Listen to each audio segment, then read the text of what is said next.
Crypto bull market over. Bitcoin going to crash to absolute zero. Altcoins, alt season. Who the hell thought there was going to be alt season? There's no signs of that. There's fear all over the market, everybody. Let me go ahead and get this retweet. I can't retweet because this is not live. So let me go ahead and go to the page on YouTube. Go ahead, share. Come on, where is it? Let me share this out. We're going to be getting live here in just a moment, everybody. I'm just trying to get this retweeted out to the friends, to the fam. Let's go. I don't even know. X not working.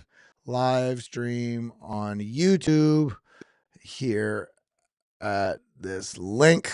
All right, everybody, let's get in the live chat. We're seeing issues all around the interwebs, but who cares? We're going to get into it. Let's go.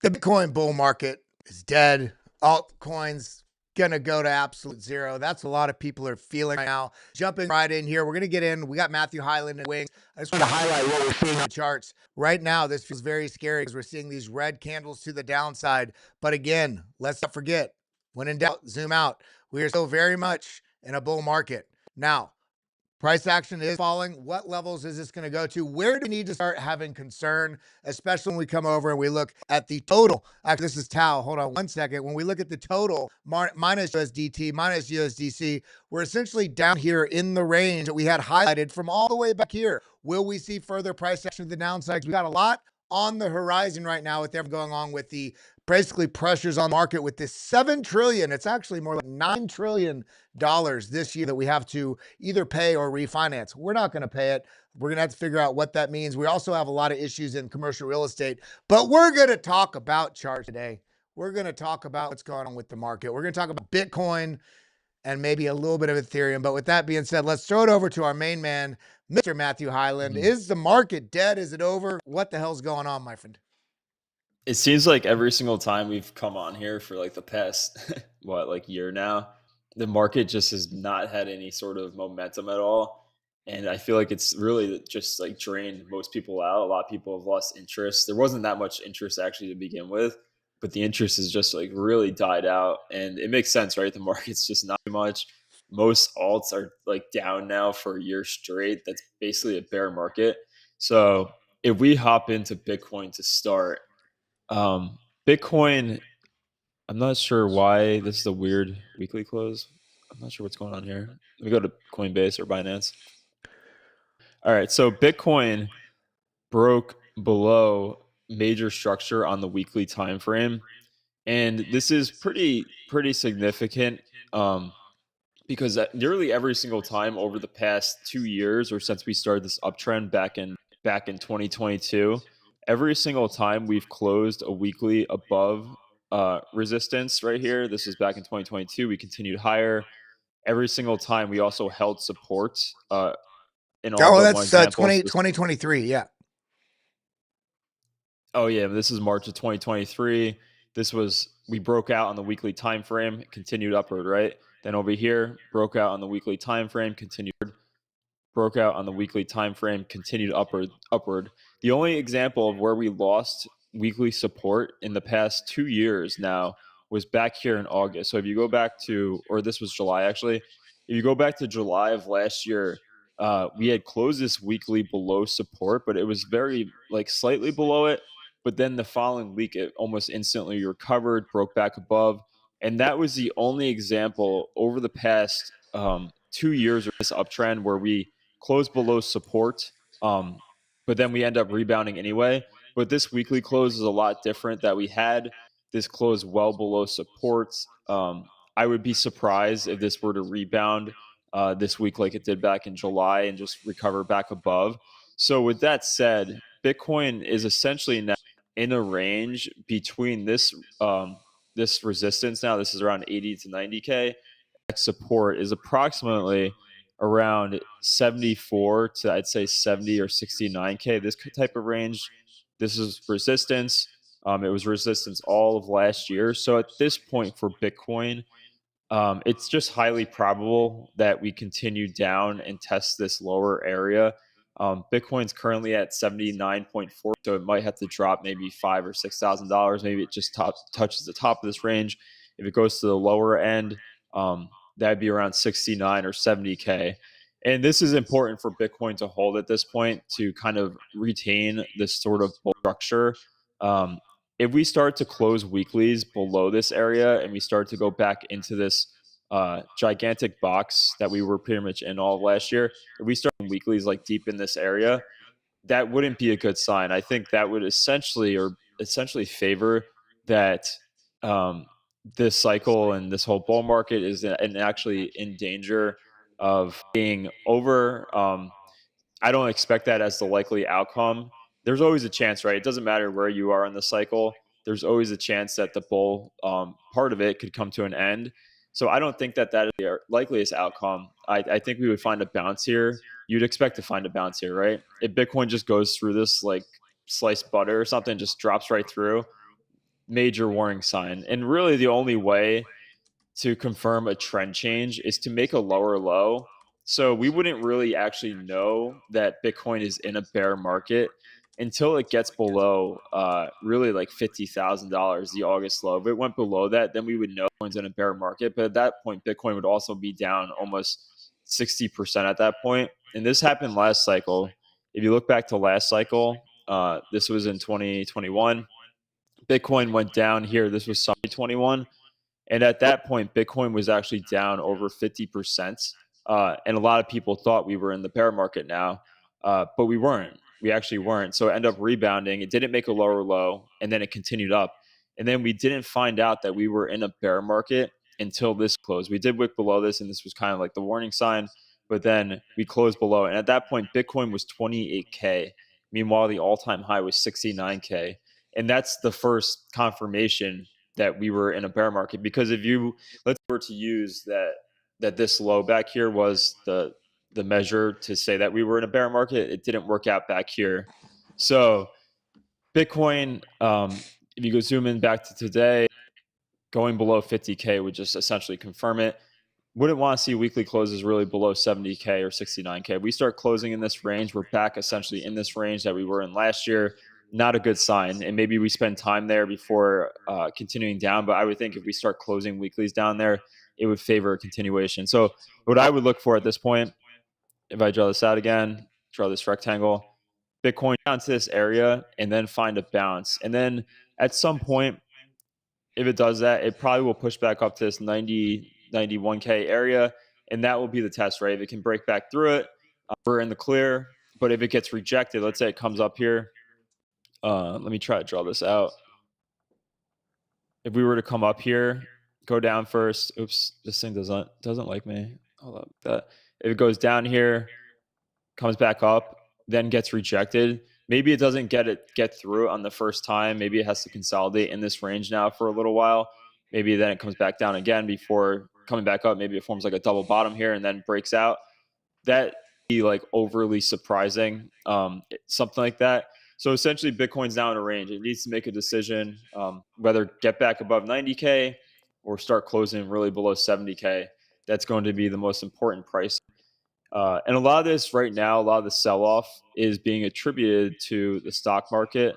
If we look at, let me see if I can find it. We'll go to the S500. So the S&P 500, let me try to get rid of this actually too. The S&P 500, if you look at this, has sold off a lot from the high. I'm watching at this point the weekly RSI on the S&P 500. So currently it's sitting around 40% approximately. The low from this was October of 2023, 38%. So if it can get below this area, it would have an opportunity then to make bullish divergence. Typically over the past few years, whenever the RSI has made a lower low while the price has made a higher low, we have seen some sort of bottom form. If you go back here, for example, I'll zoom this out. During this structure, the price was making a higher low while the RSI was actually, let me see. Yeah, it's a slight lower low right there. So it made a slight lower low right here. If I zoom in a little bit so you guys can see this. RSI made a lower low, price is making a higher low, and that created bullish divergence. So it would almost be beneficial for S&P 500 to just reset this, right? Just come down here. It's this close now at this point. That would make sense. And then whenever this bounces, I think in crypto we'll find some bounce. If you look at the NASDAQ actually has already gone lower. So the NASDAQ is off a lot more, which makes sense. It's more riskier, more of the tech. This is now below the September to October. So I think the NASDAQ is, at least there, but the S&P 500 isn't. So that's just something to watch, right? I think we're just watching the S&P 500. We're seeing it break lower over the past 2 weeks, but Bitcoin actually has held up 2 weeks. So it really, if let's say the S&P 500 sees some sort of capitulation, then I think Bitcoin would go down to that 73, 74 area. There's a chance, and I don't think it's the most favorable. But Bitcoin does have a history, or crypto does have a history of bottoming first. If we go to the Bitcoin chart, to March of 2020, let me remove that and then add the S&P 500 to a new price scale. So to 2020, let me see. I'm going to change this to candles so it looks the same. This was March of 2020. Let me zoom in a little bit. Switch this to the daily time frame. Oops. Bitcoin actually bottomed first before the stock market. Let me move this down. So if you look here, this was back in 2020. Bitcoin bottomed on March 13th, while the stock market bottomed March 23rd, so 10 days prior. And a lot of this actually feels very similar to March of 2020, not in the sense of what was going on externally, but I would say that in March of 2020, that's when the Fed decided to change their policies in regard to QE, lowering the rates. And this feels similar. I think the market at this point wants Powell to do the to lower rates and NQ. So it does have a very similar feel.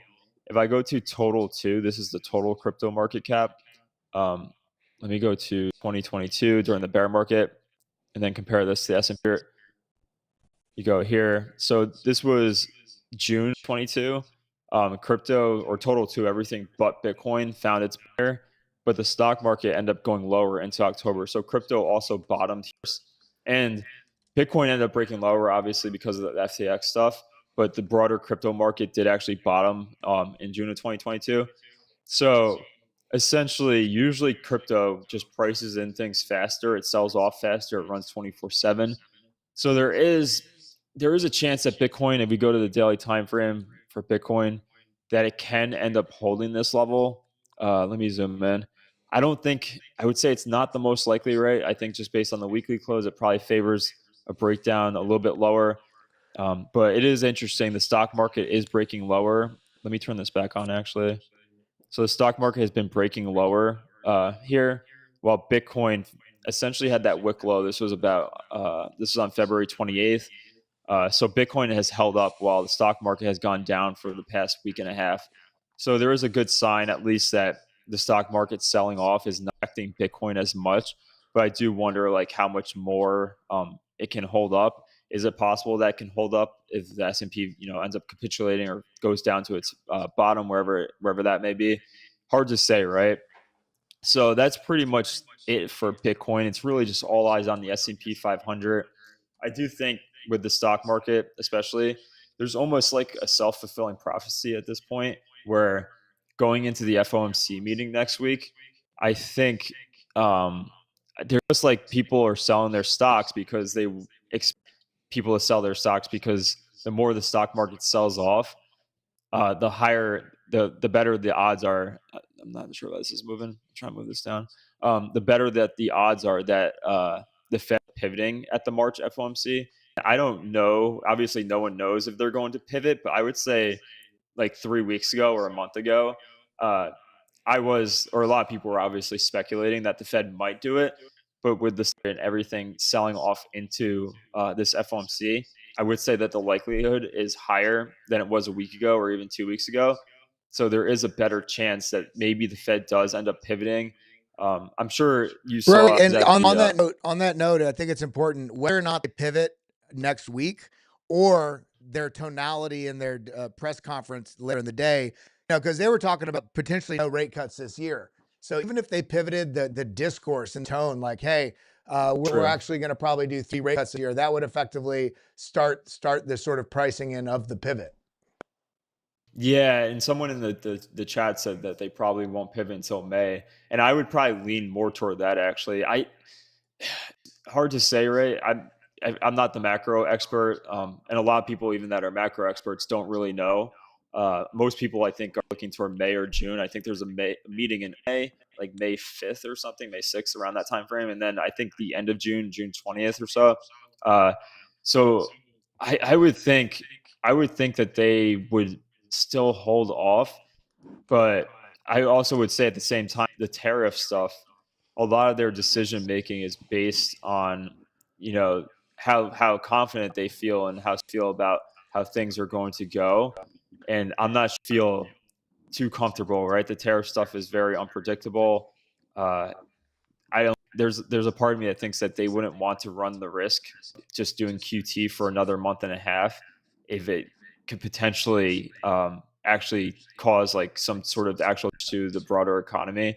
The Fed doesn't base their decision on the stock market, but they do consider the stock market data, and I'm sure the tariff stuff is affecting their economic view, right? The broader economic view of stuff. And I think a lot of this is just to get the Fed to kind of pivot to lower to change it, because like you said, they weren't most people weren't expecting any more rate cuts through the end of the year. I think I saw actually, like, I'm not sure how accurate it was. If I checked the betting website, it'd probably show it. I think now expecting what 3 rate cuts this year now. Yeah. And the betting sites haven't been the best in terms of the rate cuts over the past years. I remember them like expecting rate cuts all through what was it, last year, early last year. A lot of people would get rate cuts, and then we didn't get the first rate cut until September. So the betting markets aren't like the best. There's not much any other data to go off of. Uh, but yeah, the tonality will be big too. And the Fed governors at the last FOMC minutes, or the Fed minutes, I think a week or so ago, 2 weeks ago, a few of them had mentioned that they want to end quantitative tightening or stop shrinking the street. So I think there's already discussion. We know that there's discussion of it. Uh, it's just a matter of them making the decision. I think they vote on that type of stuff, correct? I believe. I Yeah. don't know if you want to look that up. I'm pretty sure they vote on it. And they come to that type of decision making process based on what the majority feels. So if there's already some people considering it, I'm sure more consider it. And Fed, or Well, not Fed. well, I was going to say, one of the things we have to remember is Trump is very much a economic type guy, and he's gonna rely. I don't want to say rely. He very much champions, if he's in office, that like when he's in office, the economy does better. So the question I would have for people, if you think, but I thought markets are going to go up when Trump's in, see what he's doing is failing. Well, okay, let's look a little beyond the immediate right now prices going down. And I've been talking about this for the last 2 months. In fact, I did a video live stream on here. Those of you that watch daily will remember this. I talked about the $7 trillion problem of the debt that now today I saw it all over X before X went down. Everybody's talking about the seven. Well, we brought this to y'all's attention a couple of weeks ago that there's $7 trillion in debt that either needs to be paid, which is not going to be, or refinanced. They cannot refinance it right now with the rates at where it's at. So to me, what we're seeing is Trump putting pressure on the markets to bring them down so that we can get a rate cut, so that then essentially what is setting up right now is great buying opportunities. The question is, does that mean it's a buying opportunity that goes up next week, or we might? And I think you're on the same page with me here, Matt.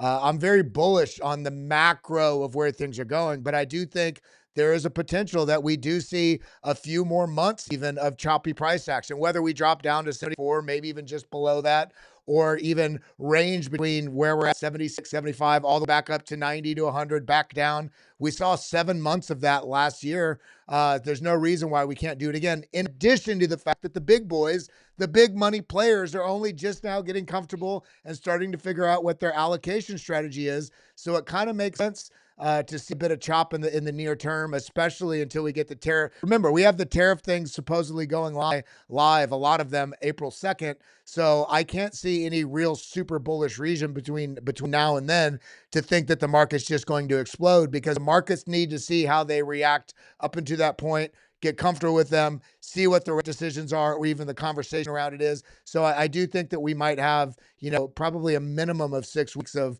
some frustrating price action. But at the end of the day, we cannot forget how much bullish news in terms of what is setting up for a more bullish future. But that doesn't mean price needs to rocket right now. For those of us that are paying attention, we can take advantage of these prices and be grateful for opportunity, or just get away from the charts and just chill out for months and then come back and look and figure out what the action plan is.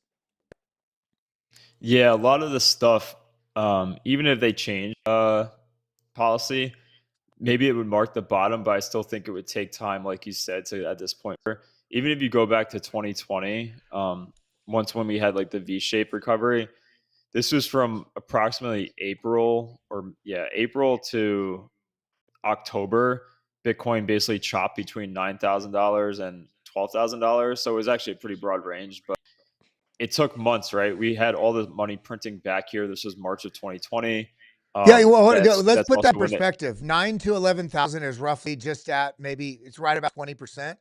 So we don't feel that's only a $2,000 range. Well, we just went up to 109,000, 20%, and in this case, down almost 30%, 28%. We could range a $15,000 to $20,000 range for 6 months. That would be akin yeah, to that same move. yeah. And if you, let's say like we just decide to overlay this, because in a way, this does actually feel, or not feel, it's like on a similar timeline as, especially for the altcoins, as 2020. Like, let's say the Fed were to change policy here, and um, let's say, let's just do this out. This is till like February of next year. Not that this is how it's going to play out. Price. Well, let's say some sort of path. Let's say it does dump down there. I'm not really looking for the numbers more so, but this could take a while, right? This, like, let's say maybe it takes a while and we don't really get this breakout until September. This would be like above, let's say like 120K, and then maybe it takes off and then cycle top. So it could actually take some from here. It's not something that just immediately, like the Fed cut rates, I think, starting in 2019 as well. And during that time, if you go to 2019, this was September 2019. This is when the Fed started cutting rates. It didn't just eat everything up. The market didn't just surge right after. It actually down all the way until March. So these things aren't like binary where, let's say the Fed announces, oh, we're ending QT, we're going to lower. It doesn't mean that the market's just going to shoot straight up. It probably will take time. And if you recall back in 2020, you were around, but I'm sure most people remember. I remember during the summer, right? During this time, stocks and everything were going up, but Bitcoin was kind of just like chopping. People were like, when is Bitcoin going to go? When is Bitcoin going to go? Like, we printed all this money. Like, why isn't it going up? And months later, then it finally took off. So it could take time, right? But if they do announce it, if they do say QT's end, probably the bottom is close to in, if not in. But it will still take time. I want to go back to that daily candle just to see how this looks. Let's see. Yeah, and the nice thing though is, down. we have somewhat filled out that CME gap below, but there still is a little bit more. And the previous range high was when we broke all-time high before the halving, which was about $74,000. So even with the price pullback all the way to 74, we're still 100% in a very normal bullish structure. It just feels scary because we're expecting it to go up. And somebody pointed out in the chat, and I think you'd agree with this, Matt. The fact that we've gotten such bullish news kind of just stacked on a daily basis over the last 2 months, and prices not reacting to it. There's no new buyers coming in right now. It might be because of this risk off mentality. So if that's the case, then, I was talking with Josh about it this morning, and TJ, I can't see something like a super like freaking golden white swan event, like China announces that they're buying $50 billion or $100 billion worth of Bitcoin, or Apple's integrating and stacking huge billions on their treasury. But even that, I would question, where's the sustaining price action if it does get a pump from that? I think there's some work to be done. And, I don't want to say unfortunately, because we're looking at the data. Fortunately, we're looking at the data. And this might mean we're going to have some more time, and it's not exciting, but making a shitload of money isn't exciting because you have to do it in the scary times. I'm still confident this price will resolve to the upside. The question is going to be how much work needs to be done to allow that to happen. And I'm frustrated. I know you're frustrated, Matt, and we've been doing this for years, So all of you out there, I know you're frustrated as well. But that's why we're going to be looking at these charts, as frustrating as it is, so I can basically pay attention to the levels and not be blindsided by them. Yeah, it takes space, and a lot of people, including myself, right? I think coming into 2025, I think that's why we're all here. Most people expected a bull run of some sorts, expected Ethereum to break to new all-time highs at some point, um, and that's why we're all here. We didn't believe that none of us would be here, but it hasn't happened. So it's really, I think, thrown a curveball for a lot of people. And like Ethereum, if you look at this chart, I'll cover Ethereum here. Ethereum essentially, and I said this on the last stream, this is now, if you pull this over, 363 days of a downtrend. Um, this was the high back here. It did come back up here. I think it might have actually slightly wicked above it, but it didn't close above it. I'm not even going to count that. This is a year-long downtrend for Ethereum, and that just like goes to show the state of this market. Like, a lot of people have been saying for a while, like, this doesn't feel, outside of Bitcoin, it doesn't feel like a bull market. And now we know Ethereum has been in a bear market for the past year, which is a typical length of time for a bear market. And if you look at the weekly time frame, this closed below major support. So unless Ethereum can kind of rebound here and close back above and invalidate this, probably is looking for a lower price whenever Bitcoin breaks lower. And there's not too much support. There's some support down here. This is around 1750. Major support down here around 1500.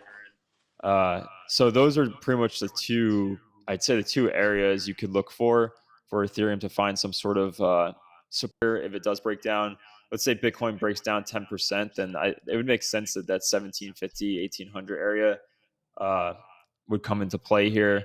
And then we'll see if that ends up being the bottom for Bitcoin. If it is, then maybe Ethereum has found its bottom and then can enter a bull market and then exit this bear market in a bear market for a year. So that's a long time. And actually, even if you go back to last cycle, this bear market for Ethereum wasn't even as long as this current one. So this was from November of 2021 till actually June of 2022.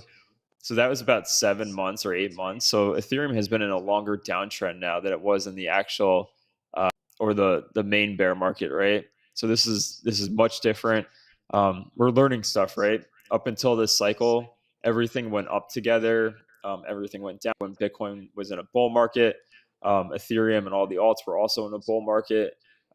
Was in a bear market. Everything else was in a bear market. That's how it's always played out. But now we're seeing Bitcoin, or we're seeing Ethereum and plenty of alts. I think like Avalanche, Fed, Optimism. There's so many that March of 2024 and have been in a year-long downtrend now. And interestingly, this kind of dynamics change actually started during the bear market. If we compare Bitcoin to Ethereum, let me get rid of the S&P 500. Let me zoom this down. So, oops. Ethereum found its bottom in June of 2022, and this is when Ethereum started its uptrend. So Ethereum actually started its bull market back in June of 2022. So Ethereum was actually in a bull market, or the start of an uptrend, or pretty much from June until November, and then Bitcoin found its bottom. So that was approximately 5 months. Ethereum started its uptrend or its bull market earlier than Bitcoin. So Ethereum was in a bull market at this point. This is the start of the Ethereum bull market, while Bitcoin was in a bear market. Now we're seeing Bitcoin bull market while Ethereum is in a bear market. So this is started to change. This should have been the first sign when Ethereum didn't break lower, that Ethereum started sooner, Bitcoin started later. Bitcoin broke all-time highs earlier. Ethereum still has all-time highs. So this is just all same anymore. This is crypto's changing. And that could also mean like here, Bitcoin was in a bear market, Ethereum was in a bull market. If Bitcoin does enter a bit earlier than Ethereum, let's say Bitcoin enters a bear market, where it doesn't mean that Ethereum has to now enter a bear market as well. Just because it had over the past a huge sample size, 5 months, Ethereum was in an uptrend while Bitcoin was in a downtrend. So things are changing. I want to go back to the Bitcoin because it looks like, I think it's sitting on that support. Let me zoom in on the 1 hour, or we'll do the 4 hour time frame. It looks like Bitcoin's currently support. Let's see if this ends up really just breaking down or not, or if it finds some sort of bounce. You could make an argument. I just based on the weekly close, I just don't find it probable. Could look for a double bottom here, second bottom, neckline would be up here, but with the weekly close closing how it did, I just see it's hard to hold up. I want to look at the stocks actually again, see how the S&P 500 is doing. So this is down even more, I think, since we had it dropping lower. So that's why I'm probably pushing further down. Kind of want to just watch this right here. Let me put this up. We'll put the S&P 5 right here. Put this all side. See if it starts to break. That's on the 4 hour. This is on the 4 hour. You know, you can double click that little price action bar and it automatically goes to auto. Oh, really? Wait. Yeah. You click, yeah. So like, look at my screen. Where is, so say you're like, so this is like super stretched out, double click. Oh, okay. I didn't know. I've probably done that before though. Cool. Perfect. That's very helpful. Yeah, we could watch this. It looks like Ethereum's breaking now. Bitcoin's still slightly above this. Stock market, I'm going to actually go down to the 5 minute because this might be it right here. Let's see. Damn, big old gap. You know, what I'm really watching for on all these is everybody gets excited when you get a bounce. And you never know until it comes out if it's an actual bounce, like a dead cat bounce or an actual reversal. What I'm looking for is a bounce. And then from that bounce, any pullback down, I'm looking for the first time we get a pullback down out of a bounce where you're actually starting to form a higher low. And you know what I mean? To start pushing up, or not having a higher low, but actually breaking past a previous range high. There's quite a bit of work to be done. I think there's a patience time right now will really be beneficial to everybody. Just being patient and let the market do some work. Yeah, and we'll just I think this just favors a little bit lower, right? I just with the way the weekly close, I think you should just be like mentally prepared to get some sort of leg down at this point. And that's also opportunity, right? You could set, I mean, not financial advice, but you can do different things. Let's say Bitcoin does get down to 70K or below. I'm sure, I would think plenty of buyers are going to step in there and buy Bitcoin, buy the altcoins at whatever prices they are at that point, if we do see that. So yeah, it's about a 10% move at this point away. So after all this downside, it's not like too much more, but obviously painful. Maybe it goes a little bit, right? Maybe we get some steeper way that really scares people. That kind of leads the market to capitulation. But who knows, right? It's just right now, it's just, you know, the bullish case looking forward has only gotten stronger. In the near term, when you look at what's going on with the tariffs and the uncertainty of markets and liquidity flow, we have a little bit of pain ahead. And I think if we realize that, we can stop being so bothered that's not moving up now. But, you know, for anybody out there that's watching, also, by the way, obviously there's no X today, so there's only people on YouTube.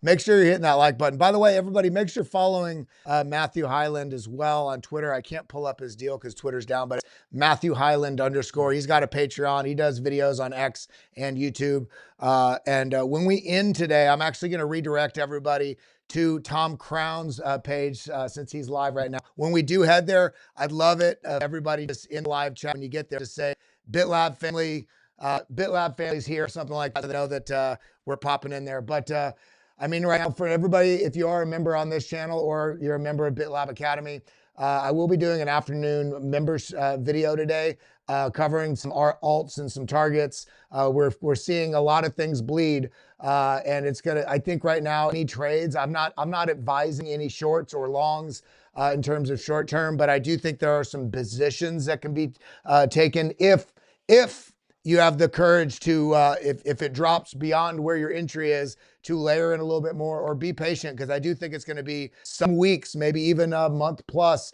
maybe even months before we really get a strong reversal. But I'm looking at more positions into the rest of the year that I'm comfortable holding for some time, because we are seeing some pretty damn good prices that are coming out there. Matt, do you have any other charts you'd like to show before we roll off? We could take a look at Solana. Take a look at Solana real fast. So Solana, I think I posted this on X. This looked like a head and shoulders pattern. Use this as the box. It looks like it's breaking lower here. Broke the neckline. It wasn't as clean, but you could see like the left shoulder right here. This was the head. And then this was the right shoulder. Came yesterday, kind of found some support, but then started breaking lower earlier. And now is breaking down as a target. It's hard to like measure this exactly, but we'll just do it from this neckline area to the head. The target comes around. This doesn't seem right. I think it was a little bit higher. I was looking more toward like 97. Yeah, we measure from here. This was around $96, but I think it's more closer to 98 or 99. Measure exactly. It's hard to say where the exact neckline is, but yeah, that's probably where it's heading. Well, you know, that actually, line, that sort of neckline is very reminiscent. I shared this last week, looking at my Solana chart. This goes all the way back to December. Rejection here, bounce, bounce, bounce, bounce, bounce, bounce. We're kind of in that last range of this immediate support. If we do lose that, I see as, I mean, the next order block is the exact spot, $95, $97 right in here. And if we lose that, then we're coming back down a little bit lower. That might frustrate some of you, but hey, if you're bullish here, the fact that price action is pulling down on these levels, I do think creates opportunity. But you're probably going to have to, if you do get those, you're going to have to be patient for yourself to see a lot of big gains out of it. But I do think the market is offering opportunity for those that can be patient. yeah, and this was the area where this larger head and shoulders I had posted probably a while ago. If you take this was the left shoulder, head, right shoulder. Measure this from the low to the high. The breakdown target was from off of this neckline. It comes down. It was supposed to come down to 105, and I was posting that actually when it was like 180. So that also is in that zone. So Solana, it looks like the market probably wants lower. Look at Ethereum breaking down further. Bitcoin sitting on the port. So it looks like it's really just sitting there right now. So probably best to just expect lower prices. I guess we can wrap it up. Someone was saying that the stream was lagging. I'm not sure. Yeah, I think it's super laggy, so it's all good. Everybody, we're going to redirect. Yeah. We're head over to Tom Crown's page. Let's drop some BitLab love and live comments. I'll go over there with you. I'm going to be dropping a pre-record video stream here in a little bit for all of you. If you're tuned in here, scroll down below the video and you'll see if it doesn't say subscribe, what are you doing? Hit subscribe, hit that join button. It's about $1.25 a week. You'll get access to that members. I'm basically in a bunch of altcoin TA. But with that said, Matt, thank you for sharing your love with us here on another Monday. And everybody, just stay calm, stack in, look long term. I think this will reverse at some point. I had on a board in there and I circled will. I was like, it will go up. This is that market cycle with institutions, which means there's a lot of shaking and baking going on in the market. So with that being said, I love each and every one of you. Matt, you got any closing thoughts?